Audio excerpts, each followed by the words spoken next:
Namaskar and welcome everyone to day 13 of our Dhanurmasa Satsang. Lakshminatha Samarambam Nathayamuna Madhyamam Asmadacharya Paryantam Vande Guru Paramparam Yo Nityamachyuta Padambuja Yugma Rugma Vyamohatastaditarani Trinaya Mene Asmat Guror Bhagavatosya Dayaika Sindhoho Ramanujasya Charanam Sharanam Prapadye आपदामपहर्तारं दातारं सर्वसम्पदां लोकाभिरामं श्रीरामं भूयो भूयो नमाम्यहं यत्र यत्र रघुनाथकीर्तनं तत्र तत्र कृतमस्तकाञ्जलिं बाष्पवारी परिपूर्णलोचनं मारुतिं नमत राक्षसान्तकम् पूजन्तं राम रामेति मधुरं मधुराक्षरम् आरुह्य कविताशाखां वन्दे वाल्मीकिकोकिलम् वेदवेद्ये परे पुंसि जाते दशरथात्मजे वेदप्राचेत सादासीत् साक्षात् रामायणात्मना. In yesterday's satsang, we saw how all festive preparations were going on for Rama's Pattabhisheka. Then we saw how Rama and Sita went in together to offer worship to Lord Narayana, and we said that we wonder what they are praying for. Now, as they are doing this, on the other hand, everywhere there's a lot of joy in the city about Rama's coronation. Now, in this Kaikeyi's palace, we know Kaikeyi is the third queen of Raja Dasharatha. Sorry, the second queen. So, in Kaikeyi's palace, there was one lady called Manthara who was Kaikeyi's maid servant. So, this Manthara was walking about on the terrace of that palace, and from there she is able to see that there is a lot of hectic activity and joyous activity going on all around. So, she asks one of the other maids in that palace that what is this? What is happening? Why so much joy in the city? Why everybody is running around so much? What is going on? And that lady tells her that, don't you know, haven't you heard the great news? Dasharath Raja has announced that Rama is going to be made the king. Tomorrow is the coronation, and that's why everybody is in such a hurry. We have to get everything ready by then. So that's why all this hurry burry is going on, she said. Now, Manthara, the minute she hears this, she's shocked and she realizes that she feels that it is now time for her to protect her mistress. Now, this Manthara, what is her background? Why is she so close to Kaikeyi? Actually, what had happened is that when Kaikeyi was still a young girl in her father's land, this Manthara was her nurse. And she had come along with Kaikeyi from that place when Kaikeyi got married to the Dasharath Raja. Manthara came along with her. So, to give even more little background, this Kaikeyi's father was the king of Kekeya called Ashwapati. Now, this Ashwapati Raja had one special gift. He had a boon. He was able to understand the language of the birds and animals. Now, one day he was walking with his wife in the garden and he heard two swans having a conversation. And something they said, he found it very funny. So he started laughing. Now, this he is able to hear what those birds are talking, but the wife doesn't know. So she's saying, "Why are you laughing?" So he tells her, "No, see those two birds, they are talking, and this is what like they are talking something, and it's so funny." He says. Now, this wife of Ashwapati, she insists. She says, "Please tell me also, no, what those birds are talking. Please tell me. Please tell me." He says, "No, see, I have this boon that I can understand what the birds are talking, but along with that, there's a caveat there. There is a condition there. What is that condition? That if I tell what I hear from these birds and animals, if I tell it to anybody else, then I will die. In the next very next moment, I will die. So I can't tell you that. How can I tell you?" Now, this wife is so hard hearted and she's so cruel that she's suddenly got this curiosity now. She wants to know what this king heard. So she goes on pestering him. She says, "No, you please tell, you please tell." So this king is astonished. He says, "What kind of a wife are you? Don't you realize that I'm telling you that if I tell you what those birds spoke, then I'm going to die? Are you not realizing the gravity of that?" That wife is so carried away with her emotion. No, she's become blindly stubborn now.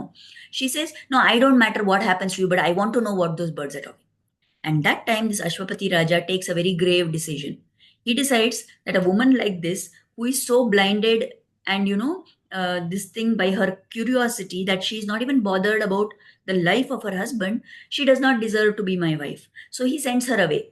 And in fact, so much this woman has been, like given no space at all, that we don't even know what is the name of that Rani who was Kaikeyi's mother. So once that Rani had been banished from the kingdom, then there has to be someone to take care of the children, right? This Kaikeyi and her brother Yudhajit. So then this Manthara had been arranged to be the nurse for both of them, to be taking care of them. So she was the Dasi who was taking care of them. That is why from the time Kaikeyi has been a little child, this Manthara knows her. And that is why she has that closeness, that proximity is there. Now, and she has that loyalty also to Kaikeyi. You imagine when Kaikeyi got married, Manthara came along with her. She's been living in Ayodhya all these years with Kaikeyi. And her only intention is she wants to do what is good for her queen. Now, the minute she gets this news that Rama is going to be made the king, she suddenly gets very disturbed. And she comes running to Kaikeyi, and Kaikeyi is lying down in her bed and relaxing. And this Manthara rushes there and she says, Uttishta Mude Kim Sheshe Bhayam Tvamabhirvartate Tvam Abhivartate Upapluta Kimatmanam Na Budhyase. Oh, Moodhe, she's saying, oh, fool, get up. Why are you sleeping? How can you sleep like this? There's such a terrible situation which is coming on you. And without realizing that there's going to be a flood of trouble coming to you and you're going to get submerged in that flood. Why don't you know this? Why are you sleeping like this? How can you be such a fool? She says. And Kaikeyi is shocked. She says, what happened? I have not heard any news of anything bad happening around us. What is the matter? Why are you getting so worked up? And then this Manthara tells her that, haven't you heard? Rama is going to be made the king. It seems tomorrow only is the Pattabhisheka. Dasharatha has decided suddenly today and he's made up this plan. And Rama is going to be made the king tomorrow. Don't you realize what that means for you? So Kaikeyi is very happy. It is told, in fact, that Kaikeyi always had a lot of love for Rama. She considered Rama as her own son. She would do everything for Rama.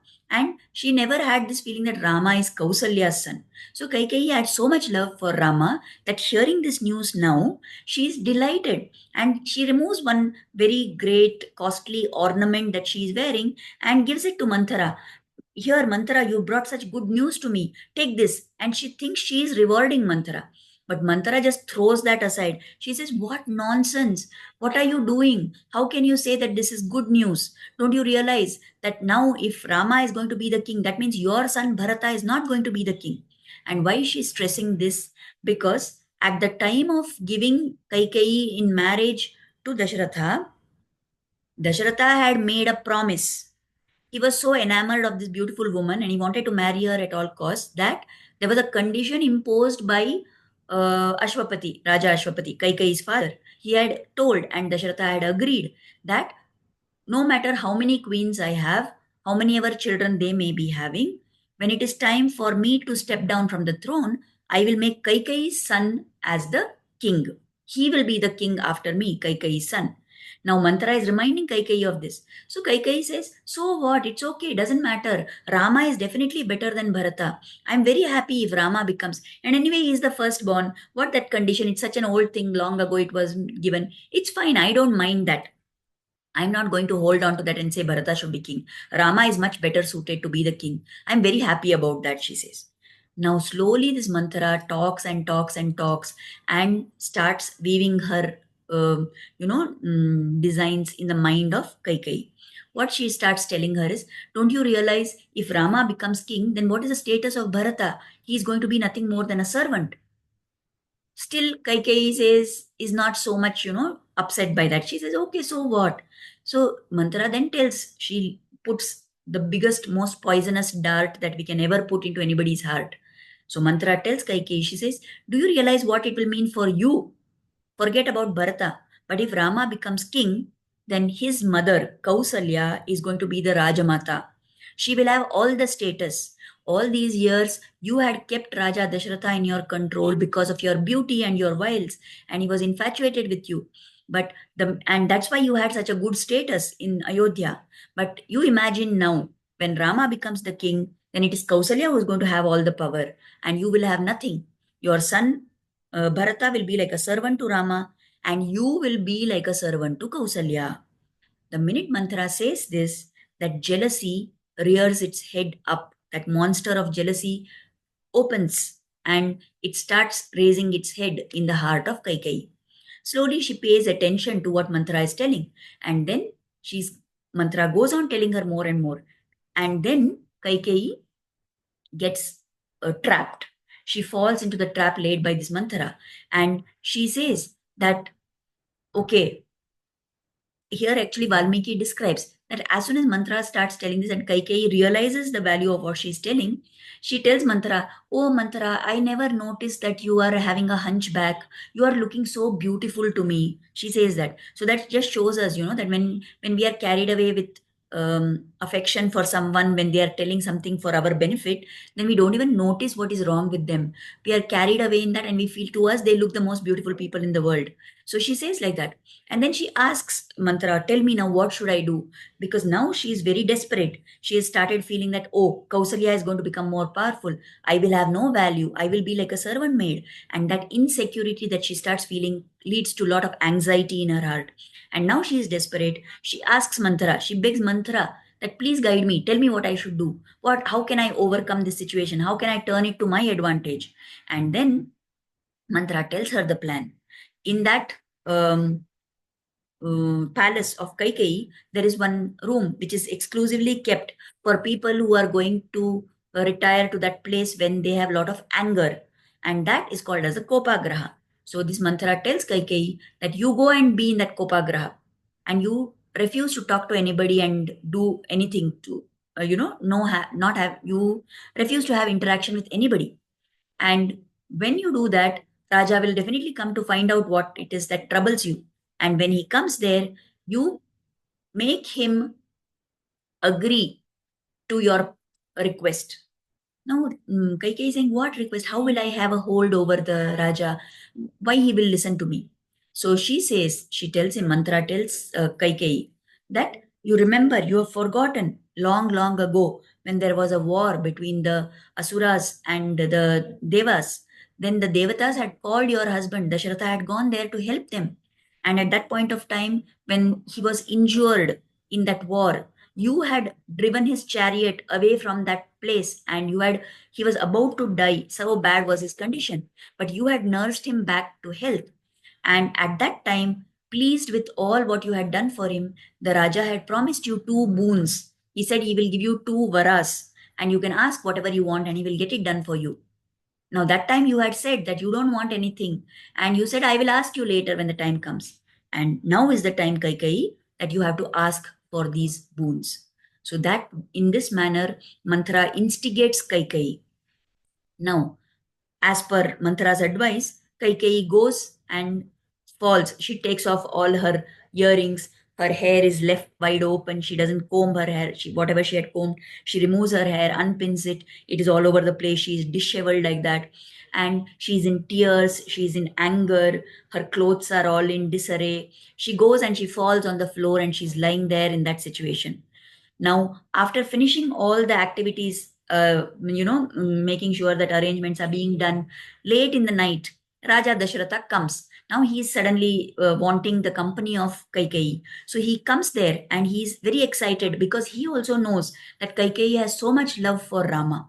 So then he tells Kaikeyi that I have, where are you? Where are you? He comes searching for her. And then the maids say that she is in the Kopagra. He's shocked. Why has she gone on this moment at this auspicious occasion? Why is she there in that Kopagra? So he rushes there and he asks her, what happened, Kaikeyi? What do you want? Why are you in this bad condition? Do you know I have brought such good news for you? Hmm. He says like that. So she says, no, I'm not interested in talking anything. I'm in a very bad situation. I'm very angry. I'm very upset, and like that. So then, this Raja, he can't bear this Dasharatha. We said already, right? He's very infatuated with Kaikeyi, and he always had maximum love for her compared to the other two queens. So he says that, what is it? You tell me what you want. Why are you like this? I can't bear to see you like this. You tell me what you want. And he lovingly runs his hands through her hair, and he's sitting next to her, and he's trying to calm her down. And he says, tell me what you want. And he makes one statement. He says, for all the love that I have for Rama, I swear on my Rama that whatever you ask for, I'm prepared to do it for you. Tell me what you want. And that is the master moment for Kaikeyi. She says, so now you have promised. And she, wants everybody, all the sun, the moon, the sky, the wind, and everybody. She says, you people, all you devatas, you are witness to what the Raja said just now. And she proceeds to ask for the two boons. She says, do you remember when that Yuddha had happened with Shambarasura? You had promised me two boons. Now I want those two boons. So the king says, okay, fine. Tell me what you want. We have a lot of work to be done. Tomorrow is a busy day. It's an important day. Tell me fast. Let us finish this fast. And then she says, the two boons which I want are, I want my son Bharata to be made the king of Ayodhya, and I want Rama to be banished to the forest for 14 years. Can you imagine what may have happened to Dashratha? Hearing this, all along he has thought that tomorrow is going to be the Pattabhisheka of his beloved son Rama. All along he's been making arrangements and running around to get everything ready in time for the great event. All along, he has been believing that Kaikeyi also is very much fond of Rama. And to hear her say something like this is such a shock to him that he just faints. He doesn't know what to do. He's so overcome by shock that he just faints.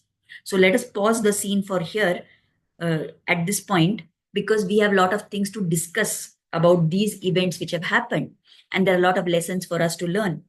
We will pause here for today and continue further tomorrow. But for now, we know that Dashratha has come, Kaikeyi has made her demands, her devilish demands, and the Raja has fainted out of shock hearing what she has asked for. So now, when we take a look at all these events, we understand few things about Dasharath Raja. He is a prime example, it appears, for what people say, that when you promise in haste, you have to repent in leisure. This Darsharatha, you remember we saw even when Vishwamitra came, Dashrath Raja said, ask whatever you want and I will give it to you. That same quality, long, long ago, he has been so carried away with his Vyamoha, with his infatuation. In fact, in many places, Valmiki refers to this Dasharatha as Kama Mohita. That means he is blinded by lust for Kaikeyi. So it is told that when we are blinded by desire of whatever sort, whether it is for physical, sensual pleasures or desire to attain something, any kind of pleasure that we desire, when we are blinded by that kind of a strong desire, then our eyes do not see the reality. Now, if Kaikeyi had this Swabhava, then never before Dashratha has noticed it. And never before he has even thought of giving any attention to his other queens. He has never noticed their good qualities. He has been so lost in the pleasures which Kaikeyi gives him that he has not, paid attention to other people. And now that lust which made him a slave to her has come to do harm to him. That is why it is very important that we must be very careful about how we behave, especially when we are excited, especially when we are in a very euphoric kind of mood. Then we must be careful what we are talking, whom we are promising, what we are saying. And we must not let ourselves be so blinded by desire that we give in to anything what everybody asks from us, right? Fine. Then another thing. Now we said yesterday that what was it that Rama would have been praying? Now Acharyas here say that suppose Mantara had not climbed up onto the terrace and she had not seen that festivity in the city, she would not have been able to do all this, right? Suppose Dashratha had not come to meet Kaikeyi in the night, Kaikeyi would not have gone searching for him to raise these demands. But both these things happened. And why did they happen? They happened because of Bhagavad Sankalpa. This is what Rama had prayed to Narayana in the previous day, that now please set things in motion for me to go to the forest and do the Rakshasa Samhara, which I promised to the Devatas. So it was time for that to happen. And naturally, this course of events unfolded with the blessings of the Lord only, with divine will only, these things have happened. Right? Now, in some other versions of the Ramayana, there is an explanation given for why Kaikeyi behaved like this, right? In some, like I think there are Ramayana versions called Adbhuta Ramayana, and there is something called Adhyatma Ramayana. In those versions, we find these other optional kind of stories that they tell. They say that Rama himself realized that if I get coronated, then then the plan of destroying the Asuras is not going to happen. And therefore, Rama himself went to Kaikeyi and requested her that please do something. We have to stop this Patabhisheka. And only if that is stopped, then I can go to the forest and I can get to kill all the Dandakaranya, those Rakshasas who are there in Dandakaranya who are troubling the Rishi Munis. I can get to kill Ravana. So Rama went to Kaikeyi and requested her. That is what, and that is why Kaikeyi made up all this plan. That is what some versions say. And there is another version where they tell that this was a plan which Kaikeyi and Vasishta Rishi came up with together. Now, we will talk later about one boy called Shravan Kumar who had been killed by Dasharath Raja when he was out hunting. And that Shravan Kumar's parents, they were grieving because their son died and they cursed Dasharatha. You made our son to die. Same way, your son will also die. And you will die in agony over your son's death. That was the curse which was given to Dasharatha. So now, Vasishta Rishi and Kaikeyi knew that Dasharatha's son has to die, and in separation from him, in that agony, Dasharatha is going to die. Now they know the greatest affection whom Dasharatha has for which son? For Rama. So it means that Rama has to die. So they came up with this plan that the Shastras say that if somebody goes away to the forest, if somebody goes away to Vanavasa for 14 years, it is equivalent to death.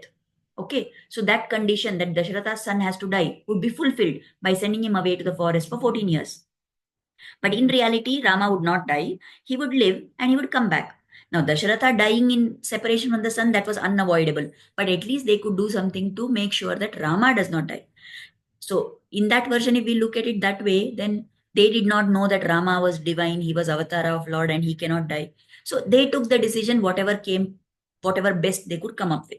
So, whether we take these versions or we take the Valmiki Ramayana, whatever it is, ultimately it was the wish of the Lord that this is how events had to go on, and that is how they went on. Now, if we just take the Ramayana, Valmiki Ramayana version, okay, and we say that Manthara came, she poisoned Kaikeyi's mind. And because of that, Kaikeyi got insecure and anxious, and that fear made her ask these boons. So, what can we learn from these Kaikeyi's mistakes? The most important thing is that we must be very careful whom we choose as our advisors. Who are the kind of people who are around us, who are giving us advice, whom we are confiding in, whom we are listening to, whose advice we take? What kind of people are they? Manthara was a narrow minded person and she had a negative mentality. So, naturally, the guidance she gave would be that kind only. But if we want to prosper in our life, we should always choose those people who are broad minded to be our advisors. We should only confide in such people who have a positive mindset. Moreover, when we are already feeling weak, right, people will try to manipulate that weakness of ours. They will try to take advantage or they may give us wrong advice. So, we must not get into such situations. Especially when we are feeling weak, we should go and seek the company of people who will lift us up, people who will make us feel more positive, rather than people who will make us feel more negative, right? Another thing, now this Kaikeyi assumed that, okay, my father had told that my son will be the king. So that is what I want, and that is what Bharata also wants. Now, later, when we will come to know from the events that happen that how wrong she was in what she understood of Bharata's wish, isn't it? So we must never assume that we know what our children want. They may want something totally different. They may be our children, but we must not be so blindly attached to them that we start taking actions on their behalf. Especially once they have grown old enough to think for themselves, then we must not assume that we know what our children want and take decisions for them. We must let them take their own decisions, right? Then about Manthara. Now here she is seen as a bad character, but then don't we feel that she had her role, right? God had a plan and she had her role to play in that. She did what she could because she felt it was her duty, It was her affection for Kaikeyi that made her do all this. So she cannot actually be blamed for whatever happened. She had a narrow range of vision. She had a small mind, petty-minded lady. So whatever she felt was best, she was doing that. So she also had a role to play in that plan of God, right? Now Rama himself didn't hold a grudge against her. When they come back after Vanavasa, he in fact goes and meets her, and she begs forgiveness, but he says it's okay. Whatever you did was for good of your Kaikeyi Rani, so it's okay. And when Rama himself can forgive, who are we to sit in judgment and say that she was bad, she did wrong, and like that? We can learn from her, but we need not put her down, or we need not feel anger against her, right? Similarly, there are certain times when unpleasant events happen to us, and there are some people who seem to have orchestrated that event. There are people who have been an instrument for some unpleasantness in our life.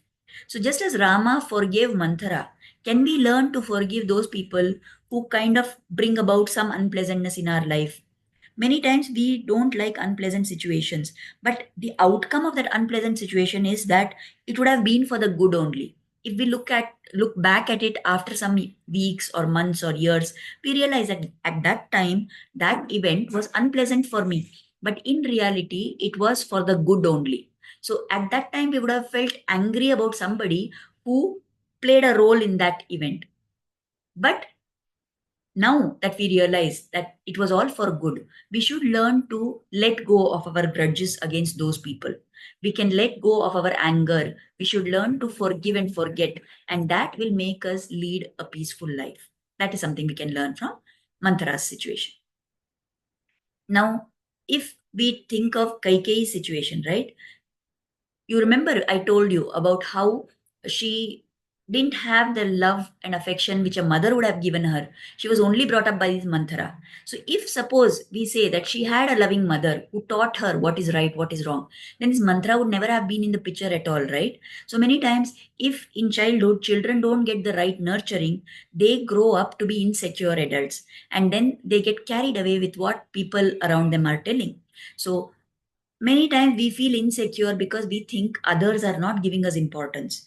We feel they are not appreciating us. They are not, paying attention to the good that we are doing. People are only finding faults in us. And if we keep like this, searching for acceptance and acknowledgement from people around us, then we are bound to be hurt, and our expectations will not be met, because after all, they are human beings, people around us, and they may not have the capacity and capability to accept whatever we are doing with grace. So it is possible that we don't get the appreciation that we deserve. Many times it happens like that. Now, why should we worry about that? If we learn to do all our efforts not to please human beings, but to please the Lord, if we do whatever we want for the joy of the Lord, if we can learn to do our actions like that, then those actions become karma yoga. And those actions of karma yoga will take us further towards God. So, God is always going to be happy with whatever little effort you do. You may not do great things, but if you do small, small things with a lot of love for God, He will definitely be happy and pleased by that. And He will never ever express displeasure towards us. And if we keep watching out and we are observant, in fact, we will see that He is bringing good things into our life. He will show us through small incidents that He is pleased with what we are doing. So instead of trying to please human beings around us, let us keep our mind and focus always on pleasing the Lord. So these are some of the things that we can ponder over through this entire, Kaikeyi asking for the boons episode.